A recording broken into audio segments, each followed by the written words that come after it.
నమస్కారం తెలంగాణ 24 న్యూస్ కి స్వాగతం. మన తెలంగాణ మన వార్తలు. నేను సంధ్య.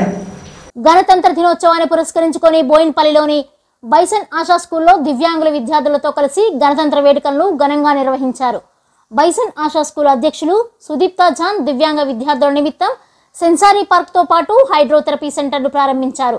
దాదాపు 12 పాఠశాలకు చెందిన దివ్యాంగులు విద్యార్థులకు క్రీడా పోటీలు నిర్వహించి గెలుపొందిన వారికి బహుమతులు ధ్రువపత్రాలు అందజేశారు. అనంతరం గణతంత్ర దినోత్సవం నేపథ్యాన్ని పురస్కరించుకొని దివ్యాంగులు చేసిన సాంస్కృతిక కార్యక్రమాలు విశేషంగా ఆకట్టుకున్నాయి. జాతీయ సమైక్యత, దేశభక్తి భావాలతో కూడిన పాటలను పాడుతూ నృత్యాలు చేస్తూ అందరిలో దేశభక్తి స్ఫూర్తిని నింపారు. రాజ్యాంగం అమల్లోకి వచ్చిన రోజున గణతంత్ర దినోత్సవంగా జరుపుకునే అంశంతో పాటు ఇతర దేశభక్తి ప్రేరణతో కూడిన పాటలు మనసుకు హత్తుకున్నాయి. ఉత్తమ ప్రదర్శన కనబరిచిన విద్యార్థులకు బైసన్ స్కూల్ అధ్యక్షులు సుదీప్తా జాన్ బహుమతులు అందజేశారు.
ఇవి న్యూస్ అప్డేట్స్. మరిన్ని అప్డేట్స్ కోసం చూస్తూనే ఉండండి తెలంగాణ 24 న్యూస్.